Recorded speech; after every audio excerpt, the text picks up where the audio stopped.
కవిత కూడా చాలా పెద్ద ఎత్తున తీవ్రమైనటువంటి ఆరోపణలు చేశారు. సార్ ఏదైతే నిన్నటి రోజు ఎన్టీ రామారావు గారి విగ్రహమే అమీర్పేట సెంటర్ లో వెలిసింది అంటే పవన్ కళ్యాణ్ గారి సభ పెట్టుకోవడానికి పర్మిషన్ ఇవ్వకపోవడం ఏంటండి?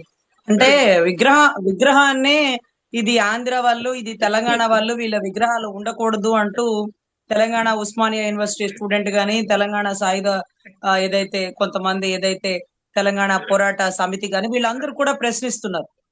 అదే విగ్రహాన్ని పెట్టేసినారు. రేవంత్ రెడ్డి గారు స్వయాన కాంగ్రెస్ పార్టీ ముఖ్యమంత్రి వచ్చి ఎన్టీ రామారావు గారి విగ్రహాన్ని ఆవిష్కరించడమే కాకుండా అంబేద్కర్ గారు, ఇందిరాగాంధీ గారు, తర్వాత ఏదైతే ఎన్టీ రామారావు గారు, ఈ 3 విగ్రహాలు ఒక ప్రతిష్టాత్మక అంటూ కలిపేసినారు. అంటే అది కాంగ్రెస్, ఇది తెలుగుదేశం, ఈ రెండింటిని కలిపేసి పులిహోర చేసేసి అన్నిటినీ ఒక దగ్గర పెట్టేసి ఆయన ఇచ్చిన స్పీచ్ చూస్తే చాలా ఆశ్చర్యకరం. అంటే నేను ఒకటే చెప్తున్నానండి, పవన్ కళ్యాణ్ గారి మీటింగ్ కి పర్మిషన్ లేదా అంటే విగ్రహానికే వచ్చినటువంటి పర్మిషన్ ఆ రాష్ట్ర ముఖ్యమంత్రి ఒకవేళ పక్క రాష్ట్ర ముఖ్యమంత్రి చెప్తే అక్కడికి వచ్చి ఆవిష్కరించినాడేమో. కానీ ఈ రోజు పవన్ కళ్యాణ్ గారి మీటింగ్ కి పర్మిషన్ లేకపోవడం ఏంటి? అంటే చంద్రబాబు గారు చెప్తే రేవంత్ గారు పర్మిషన్ ఇచ్చేవాళ్ళే కదండి, ఎందుకు ఇవ్వలేదు? చంద్రబాబు గారు ఎందుకు చెప్పలేదు? అయినా పవన్ కళ్యాణ్ గారు ఈ రోజే ఎందుకు పెట్టాలనుకున్నారు? అంటే నిన్న పెట్టుండొచ్చు, రేపు పెట్టుండొచ్చు. అంటే ఇవాళ తెలంగాణ ఆవిర్భావ దినోత్సవం కాబట్టి మళ్ళీ ఈయన నవనిర్మాణ సభ అంటూ కొత్తగా ఏదో నిర్మించబోతున్నారు. అంటే మొన్న ఈ మధ్య సాధక్స్ అని పెట్టినారండి, అంటే సభ్యత్వాలు నమోదు చేసిన వాళ్ళ పేర్లు సాధక్స్, కొత్తగా పేర్లు పెట్టినారు. అయితే ఆ సాధక్స్ అందరికీ ఈ రోజు సన్మానమనో లేకపోతే ఇంత 10 లక్షల మంది సభ్యత్వాలు ఏవో చేసినట్టున్నారు, మరి ఎన్ని చేసినారు గుర్తులేదు. ఆ సభ్యత్వాలు గల వాళ్ళకి కొంచెం అప్రిసియేషన్ అనో లేకపోతే వాళ్ళని ఉద్దేశించి మాట్లాడమో, లేకపోతే ఆంధ్ర రాష్ట్రం అంటే ఫస్ట్ మొట్టమొదటి జెండా తెలంగాణలోనే ఎగిరిందిలేండి, తెలంగాణలోనే పోటీ చేసినారు కూడా ఫస్ట్ కూడా. తర్వాత ఇప్పుడు ఏం చేయబోతున్నారని, ఒకవేళ తెలంగాణలో పార్టీని స్థాపించబోతున్నారా, తెలంగాణలో ఎవరితో కలిసి ప్రయాణం చేస్తారు సార్? ఇది ఒక పెద్ద టాస్క్ సార్.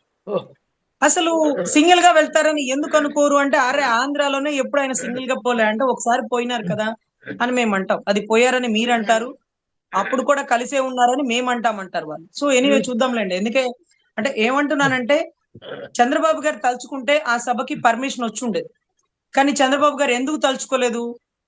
ఒక విగ్రహానికి తలుచుకున్న చంద్రబాబు గారు ఒక సభకు ఎందుకు తలుచుకోలేదు? విగ్రహాన్ని తలుచుకుంటే ఆ రాష్ట్ర ముఖ్యమంత్రిని తీసుకొచ్చి అక్కడ ఆవిష్కరింపజేసినారు. కానీ ఈ రోజు ఒక సభ పెట్టుకుంటానంటే ఆ రాష్ట్ర ముఖ్యమంత్రి పవన్ కళ్యాణ్ గారికి పర్మిషన్ ఇవ్వట్లేదు.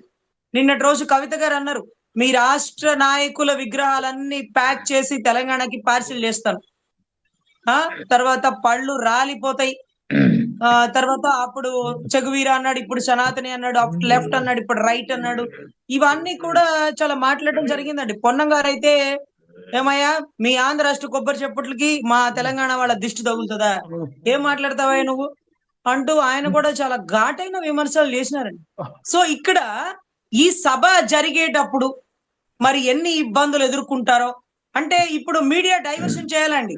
మీడియా అంతా రేవంత్ రెడ్డి గారికి సంబంధించిన సభ గురించో, కవిత గారిదో, కేసీఆర్ గారిదో పక్కన పెట్టేసి పవన్ కళ్యాణ్ నవనిర్మాణం అంటే ఏం చేయబోతున్నాడు, ఆ మీటింగ్ కి వచ్చే వాళ్ళని ఎలా నిర్బంధిస్తున్నారు, జనాలు ఎక్కువ అయిపోయి అక్కడ బయట వెహికల్స్ ఆపేసి లోపలికి వెళ్ళిపోయి ఏమి అంటే, ఇది ఆ గవర్నమెంట్ కి అగైనెస్ట్ గా పెట్టుకున్న సభేనని కదండి.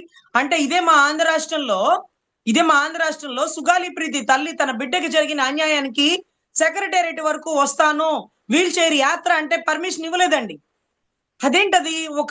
ఒక బిడ్డ తన బిడ్డని కోల్పోయిన బాధతో ప్రభుత్వాన్ని అడగడానికో ప్రశ్నించడానికో వస్తానంది కదా. ఆ టైంలో మీరు కర్నూలులో కవాతులు చేసి అప్పుడున్న ముఖ్యమంత్రిని ప్రశ్నించినారు కదా.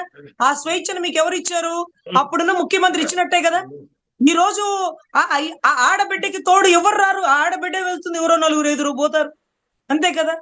ఈ వైసీపీ వాళ్ళు ఏమన్నా ఎమ్మెల్యేలు ఎంపీలు వచ్చి అమ్మాయికి తోడుగా నిలబడతారా? లేదు కదా. ఒక ఆడబిడ్డే నేను వీల్ చైర్ లో వెళ్తాను పర్మిషన్ ఇవ్వండి అయ్యా అంటే మీరు ఇవ్వాల. ఆ టైంలో మీరే స్వయంగా వచ్చి ఒక పెద్ద మీటింగ్ పెట్టి, సభలు పెట్టి, కవాతులు చేసి, అప్పుడున్న ముఖ్యమంత్రిని బూతులు తిట్టి, 18-19 గవర్నమెంట్ లో జరిగితే గత ముఖ్యమంత్రిని ఒక్క మాట కూడా అనకుండా, ఆ టైంలోనే సాక్ష్యాలు తారుమారి ఒక్క మాట అనకుండా, ఈ ముఖ్యమంత్రినే మీరు విమర్శించినారే, గట్టిగా బూతులు తిట్టినారే, మీకు ఆ రోజు మీకు స్వేచ్ఛనిచ్చింది ఎవరు? ఆ మీటింగ్ పెట్టుకోవడానికి పర్మిషన్ ఇచ్చింది ఎవరు? మరి ఈ రోజు మీరు ఎందుకు ఇవ్వలేకపోతున్నారు ఆ తల్లికి? ఆ తల్లి బయటకు వచ్చి వీల్ చైర్ లో వస్తే ఏం చేయగలుగుతుంది? కానీ ఆ మాత్రం స్వేచ్ఛను కూడా ఇవ్వని మీరు ఈ రోజు తెలంగాణలో సభ పెట్టుకుంటానంటే మీకు పర్మిషన్ రావట్లే. ఏమవుతుంది? సభ మీ ఇష్టం. మీరు ఏం పెట్టుకుందాం అనుకున్నారు? ఆ గవర్నమెంట్ కి అగెనిస్ట్ గా అక్కడ ప్రభుత్వాన్ని ఫామ్ చేయాలనే కదా అనుకుంటున్నారు. కానీ చంద్రబాబు గారు తలుచుకుంటే మీకు మీటింగ్ కి పర్మిషన్ వచ్చి ఉండొద్దును. మీకు ఎందుకు ఇవ్వలా? సో ఇది మీరు ఆలోచించుకోవాల్సినటువంటి విషయం అండి. ఎందుకంటే విగ్రహాలకే పర్మిషన్ వచ్చేసింది. పెద్ద పెద్ద విగ్రహాలు అసలు అమీర్పేట సెంటర్ లో. సో మీ మీటింగ్ వచ్చొద్దును. కానీ ఏదో జరుగుతుందండి బయట బై బ్యాక్గ్రౌండ్ మాకు అర్థం కాని విషయం. అంటే దీన్ని ఎలా చూడాలి? ముఖ్యంగా ఇవాళ ఏదో ప్రెస్ మీట్ పెడుతున్నారట.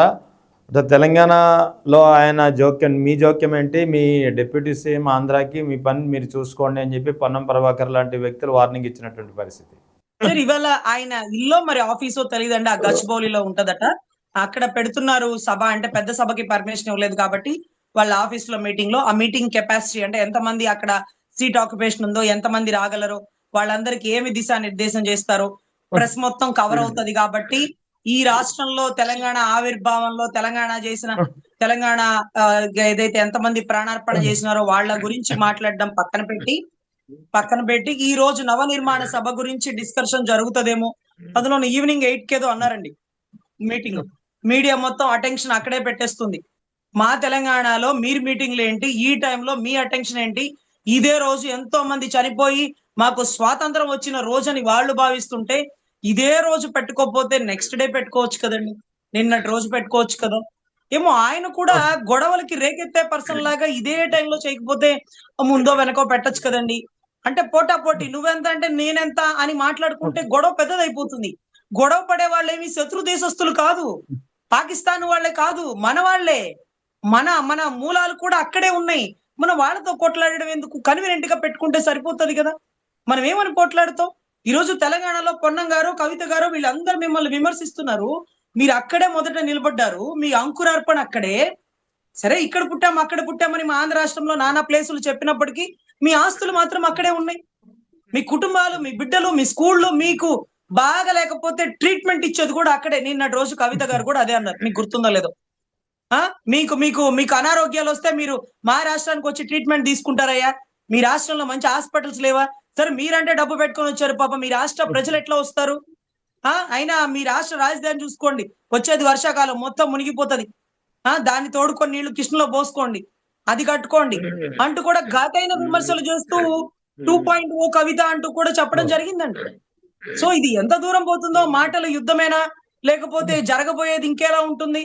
అయినా రాష్ట్రంలో ఎన్ని పనులు ఉంటాయి, ఇవన్నీ చేసుకోక ఒక రాష్ట్ర డిప్యూటీ సీఎం ఈ రాష్ట్రాన్ని అభివృద్ధి చేయాల్సింది, ఇక్కడ అపాయింట్మెంట్ ఇవ్వాల్సింది, ఇక్కడేమో ఆయన శాఖ పంచాయతీ శాఖ, అటవీ శాఖ, లేకపోతే ఇంకొక శాఖ, ఇవన్నీ కూడా లిస్ట్ లో చివరి ప్లేస్ లో ఉన్నాయి.